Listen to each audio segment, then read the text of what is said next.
Ya, pertama memang walaupun prosesnya agak terlambat ya, karena ini kan menjelang akhir masa jabatan, kemudian juga termasuk akhir masa jabatan di DPR, dan kami menduga juga ini kemungkinan dari termin waktu kemungkinan akan di-fit and proper oleh DPR yang baru gitu ya.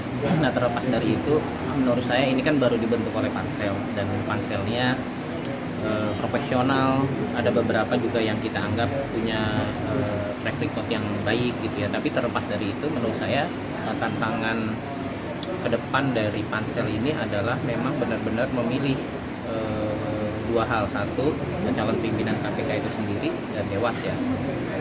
Nah, ini tentu akan sangat berat karena kondisi KPK ini sedang tidak baik-baik saja.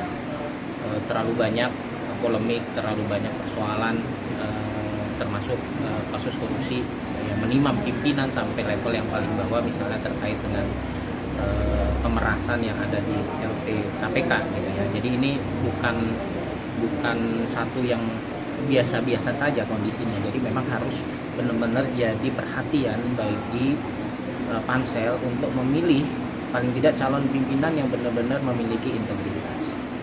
Nah, itu yang menurut saya menjadi penting di tengah waktu yang sangat terbatas. Ya, ini persoalan yang berat. Nah, yang kedua tentu prosesnya nanti harus transparan dan harus melibatkan partisipasi publik yang luas gitu, untuk memastikan bahwa siapapun nanti yang duduk di dewas atau di pimpinan itu benar-benar orang-orang yang tidak memiliki track record buruk.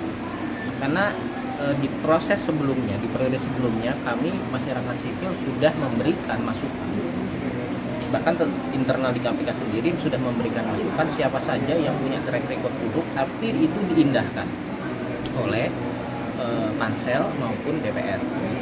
Jadi mereka akhirnya menuai badai. Jadi dia menanam angin yang menuai badai. Jadi itu yang terjadi. Jadi menurut saya harus diperhatikan betul langkah-langkah yang dibuat oleh pansel agar tidak terulang. Dan ini menurut saya harus menjadi legasi akhir bagi Jokowi. Kalau dia benar-benar punya komitmen terhadap pemberantasan korupsi. Kalau tidak ya sudah. Gitu. Tapi sekali lagi, saya harap nanti anggota pansel punya hati nurani, punya komitmen yang tinggi terhadap pemberantasan korupsi, dan harus bebas dari intervensi tentunya, untuk menolak intervensi segala macam dan memastikan semua proses paling tidak 10 orang yang dikirimkan ke presiden untuk dikirimkan presiden ke fit and proper DPR itu benar-benar orang-orang yang berintegritas tinggi.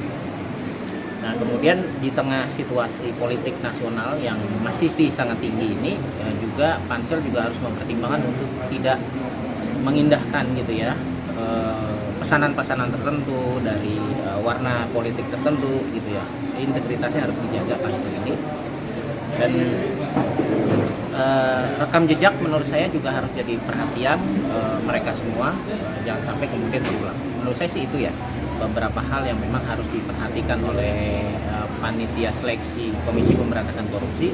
Sekali lagi, ini mungkin menjadi titik akhir bagi KPK kalau kemudian mereka dipimpin oleh pimpinan yang bermasalah, yang integritasnya buruk, juga termasuk dewasnya tidak baik gitu. Bisa saja nanti ke depan publik tidak akan pernah lagi percaya terhadap institusi ini, dan ujung-ujungnya nanti mungkin mereka berharap untuk ya sudah KPK dibubarkan. Karena sinyalemen itu sudah banyak muncul harapan udahlah KPK dibubarkan saja gitu ya. Nah, ini yang menurut saya harus diperhatikan kalau kita sama-sama mencintai institusi ini sebagai salah satu avant-garde ya, ujung tombak penegakan hukum kasus korupsi ya, maka kita harus menjaga institusi ini agar benar-benar baik sehingga dipimpin oleh orang-orang yang baik. Mas, untuk anggota pansel sendiri kalau ICW melihatnya gimana tuh? Ya, mereka sebenarnya relatif kita tidak punya catatan khusus ya. Beberapa ada yang kita mendapatkan informasi baik juga. Tapi kita lihat sajalah, kami tidak mau terjebak pada rekam jejak mereka saat ini, karena pada prakteknya sudah dipilih, itu aja repotnya. ketika kemudian kita misalnya mengusulkan ini diganti kan nggak mungkin, karena kewenangannya juga ada di presiden gitu ya. Beberapa nama itu sudah sesuai dengan usulan kami juga ke beberapa institusi gitu ya, tapi ya sekali lagi mari kita kawal saja prosesnya nih, awal proses mereka sebagai panitia seleksi, semoga nanti melahirkan calon-calon pimpinan yang baik. Tapi kalau enggak ya sudah, berarti kita sudah